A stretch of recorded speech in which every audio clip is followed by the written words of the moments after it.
All right, so this morning we talked a little bit about all of the challenges and barriers to regional collaboration. If you look around the room, there are many. So next up, we're going to talk about overcoming some of those major challenges, strategies that you have seen or that you think would be a good idea. So Luke Tia, who is one of our technical assistance providers in Florida with the Southeast Rural Community Assistance Program, Project Assistance Project, sorry, is going to facilitate, similar to what Zach did earlier. So Luke is working with a number of water and wastewater systems down in Florida on regionalization. So without further ado, Luke. Thank you. So good afternoon, everyone. Sarah has introduced me mostly. So one other thing is that I'm also one of the TAPs that's funded by the Spring Point Grant. So I'm the counterpart for Zach and Derek. And to tell you a little bit about my background, I come from a little bit just a different background. I studied urban and regional planning in school, and I've worked as a transportation planner in Arkansas with both rural and small urban communities. And I've also worked for a construction education foundation, and I've been with SERCAP for 1 year now. All right, so as we said, this exercise is going to be kind of continuing on what we did this morning, where you guys found different impediments, different challenges that come in the way of regional collaboration. So this time what we're going to do is find some strategies to mitigate, to overcome those impediments. So what you're going to do is you're going to work in your new groups, just as before, assign a scribe and a spokesperson, and it shouldn't be any of the RCAP facilitators. And the first thing to do would be to come up with a list, choose your 3 top impediments. Don't spend too much time doing that, because that's not the focus, but based off of what you did this morning, just find 3 of the top impediments, and then working together, brainstorm and come up with a list of some of the different strategies or ways to overcome that. So, for example, we've mentioned this before, low rates is one of the major problems. So one way you could address this would be by educating both the citizens and the boards. Another one might be that the citizens, or the community just don't understand the regional collaboration process. So what you could do is have them work with outside parties, such as a TAP. So do we have any questions? Okay, so we'll take about 15 minutes. We'll take about 15 minutes, and then we'll share just as before. All right, everyone, we're going to start in the back.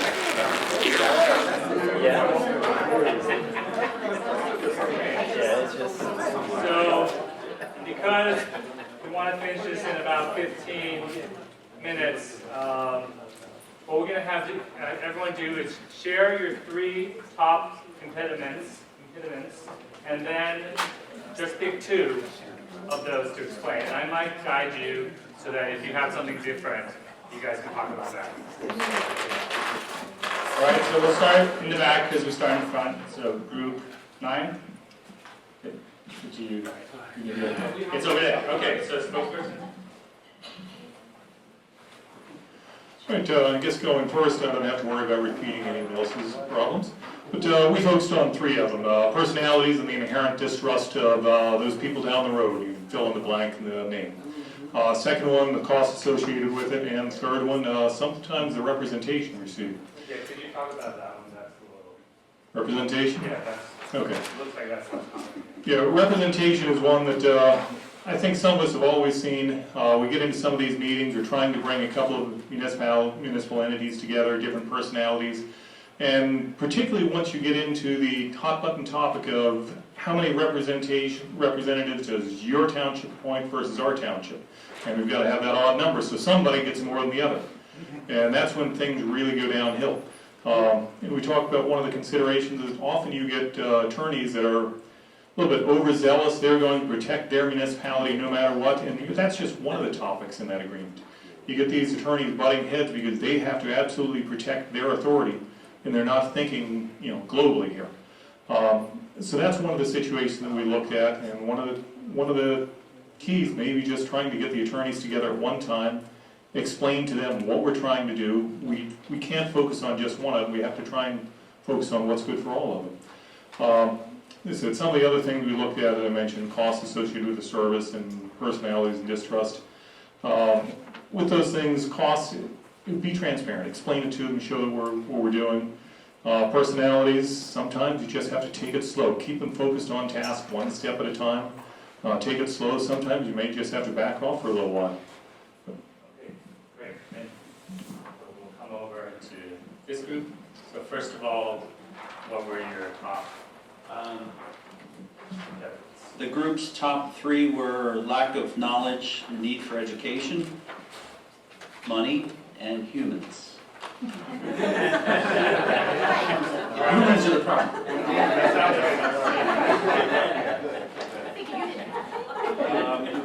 I guess, not repeating some of the things that were said before, but some of the other topics were that human nature is that humans don't necessarily respond until there's a crisis situation.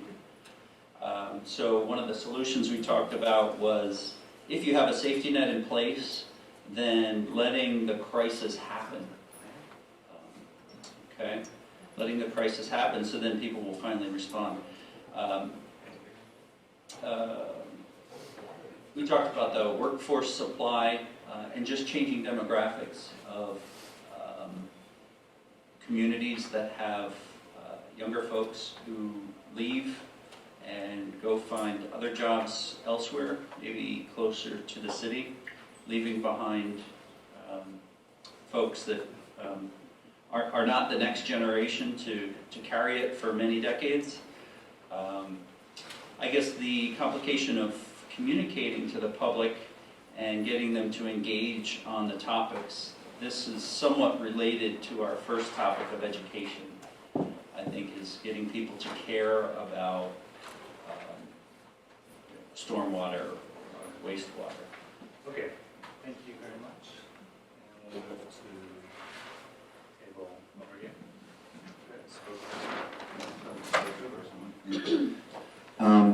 Ours is over here. Luke was watching the whole time and kind of, Sam was kind of shaky, so I apologize, Luke. I really do, but we do it our own way. First, I want to give a thumbs up or shout out.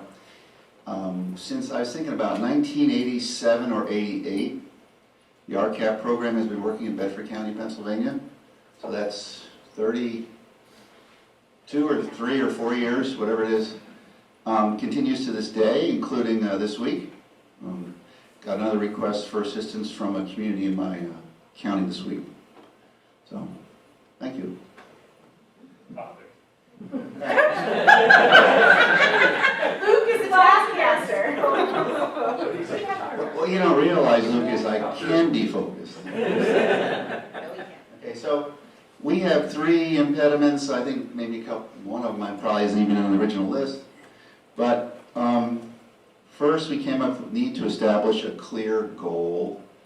And as far as dealing with it, by using transparency, number 1, and number 2, small steps. This was Rick's idea, and I think it's a really good one. You don't want to hit people bang in the face with everything all at once, massive change, maybe a takeover, regionalization. It's just people are just gonna stop listening. So start off with small steps, okay? Getting buy-in, I'm not sure if that actually appeared in the original list, but getting folks to buy into the concept, how do you do that? Be realistic about the outcomes.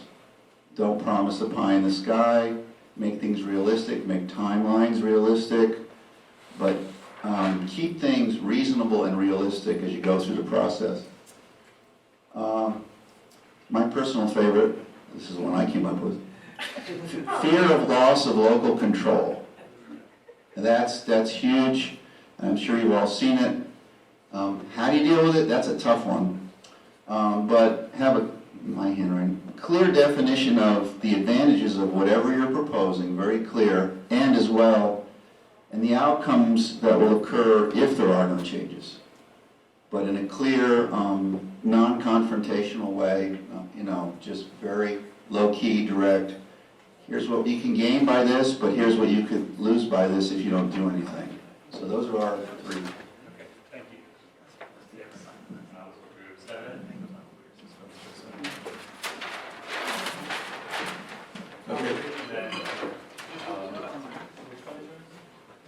yeah, I think lack of media should focus on that. But, yeah, Okay, so we did the politics, and the only other thing that's there is use your local representative.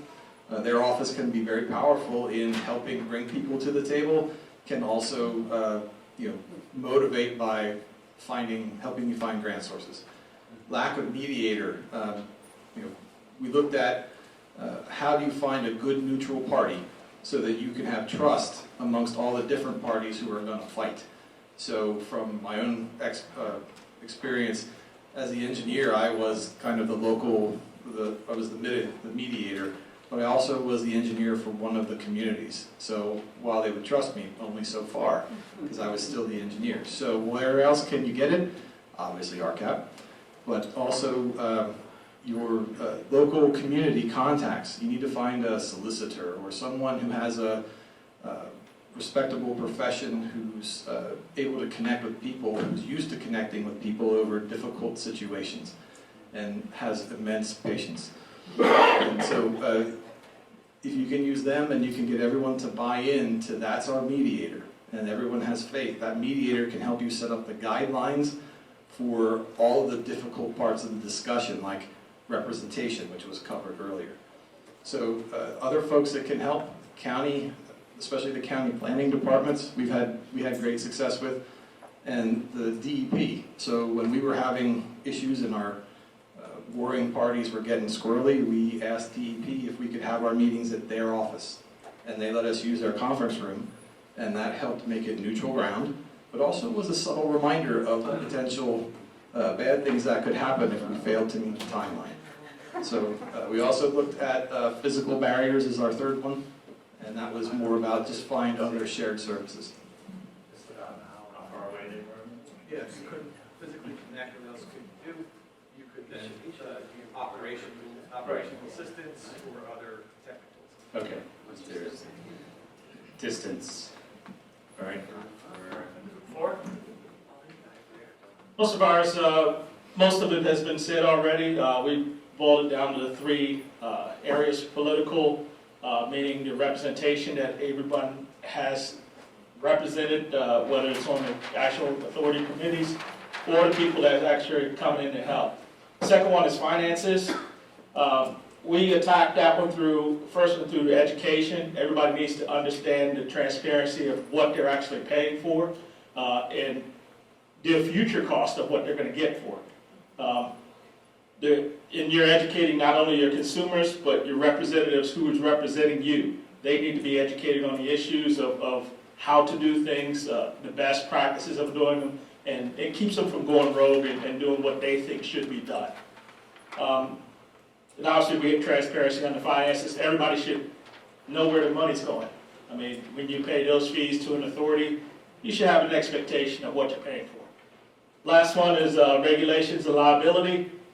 Once again, you need that safe harbor of being able to operate without not total immunity, but a responsibility in all up and down to whoever's involved with it.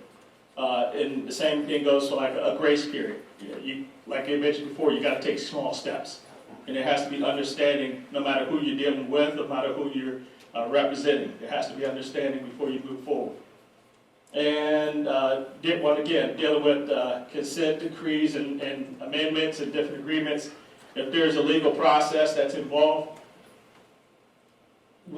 usually we found that when folks step onto a board or replace someone who's, hey, we didn't think that person represented us well, the new people need to know that there are certain legal ramifications that happens. That here's our track, here's where the rest of the board's going. We can't afford to be derailed because we have agreements. If we need to make changes, the whole board needs to agree there needs to be a change. Okay, thank you.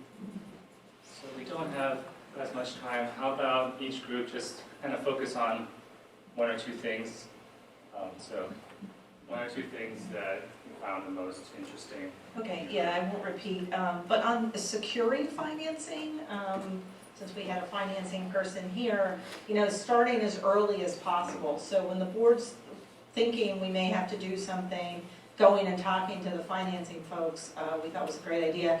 And I particularly liked Penvest's description of their streamlined application that's coming out for the very smallest system, because that seems to be an impediment we hear a lot. But also on the volunteering staffing, are there ways to go reach out to the kids that are in high school and look for interest in coming to work at the utility and sort of apprenticing with people who have the knowledge and expertise? Right. Thank you. Group 2. Okay, our three were the trust, lack of trust, loss of local control, changes in human capital, and the financial. And I guess I'll just address the problems with human capital, both the job loss. Basically, if you're consolidating systems and Bob's the operator and Bob's going to lose his job, the board backs off. That's going to be a unique situation where you try to look for win-win situations. You may not be able to solve all of them, but if there's a way to maintain the employment, at least part-time, and again, that's going to be a unique situation, you have to go down that road and think outside the box.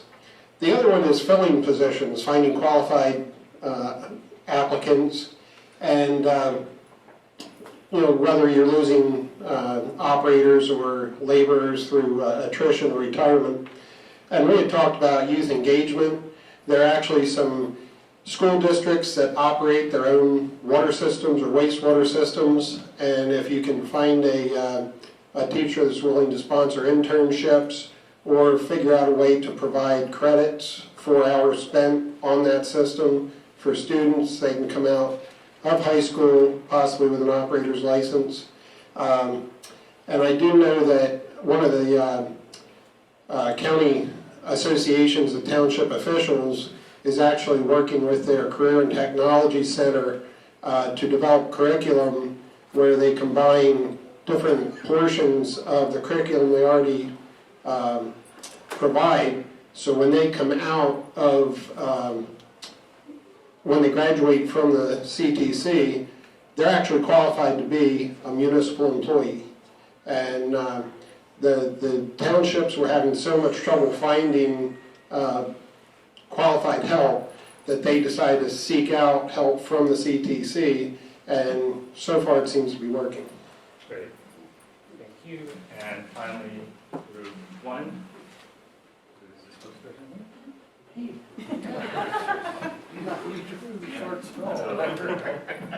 Shares. Yeah. Our top three that we were looking at was the poor communications within the community, the human capital, the staff, and then the cost for this regionalization. Some of the solutions that we were thinking of is making sure the public has the facts and that they get away with the rumor mill, getting notification either through newspaper, on the website, or newsletters, something like that, as the process is moving along, so they know where the project is at, what may be happening, what those goals may be, and how we're going to obtain those goals. Other thing with the human capital staff, the shared labor, the knowledgeable people, maybe work 1 or 2 days in one system and 1 or 2 days in another system. Share the cost for that employee, whatever that is, the hourly rate or salary, whatever that is, plus an overhead. And the last thing being the cost, the both parties or whatever split the cost, and there's some programs available through DEP. That's maybe for a smaller system, the engineering services being done, or maybe talk to local legislators and see what's available through the state. They will always willing to help, especially if it benefits their constituents. Thank you very much. Those are all really great answers. I think we can just, Sarah, can we just read off all of the different topics that you came up with here? Sure. And, yeah, then we can move on to John. Okay. I guess we don't. All right. That looks like my budget. I know. I have beautiful handwriting. I should have been a doctor. So the one, and you'll see here on my chart that the solutions are in orange and the challenges are in brown. And the things that have the stars are things that I heard over and over again. So every time I heard it, I gave it a star. So the first thing is people, personalities, the humans, and distrust. And one of the solutions that folks had come up with is taking things one step at a time, going slowly, being task-oriented. The next one is costs, and I think that means a couple of different things, but the big message was to be transparent, making sure that you're educating people all the time about what those costs are, not just thinking about current costs, but thinking about future costs and what exactly we're paying for, and then also in creating efficiencies when you're partnering with other systems to reduce overall costs. Number 3 is representation and the question of representation for the communities involved. So we're talking about the boards or elected officials. And one of the things that we said that with that as well, the legal counsel often gets in the way and really pushes to protect their system above all else. So one strategy may be to target and educate those folks separately. So get the various lawyers for the systems together, talk to them about what you're trying to accomplish, kind of get them on the same page, and then hopefully that will make the legal battle process a little easier. Next is knowledge and education. A lot of folks are really just waiting till the point of crisis. And if that is what happens, it's important for them to have a safety net, maybe educating them all along that that opportunity exists, and maybe they won't take that step until the crisis hits, but at least they know that the option is there. Workforce supply was talked about a couple of times, and then also communicating to the public and getting them to care and be involved.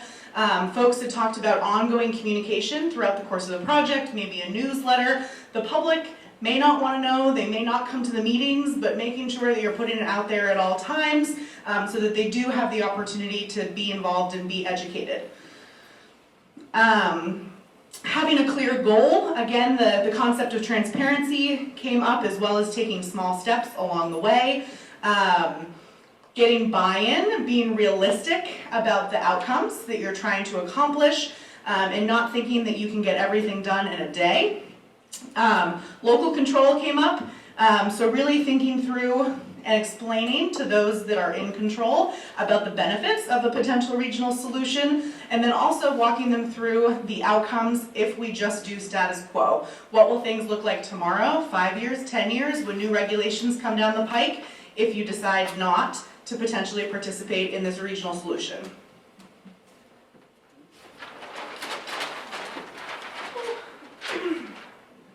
Next was politics, and there was a couple times mentioned educating and involving and making sure that the local representatives, whether that's at the state or the federal level, are engaged in the process, and they could potentially assist in some of that.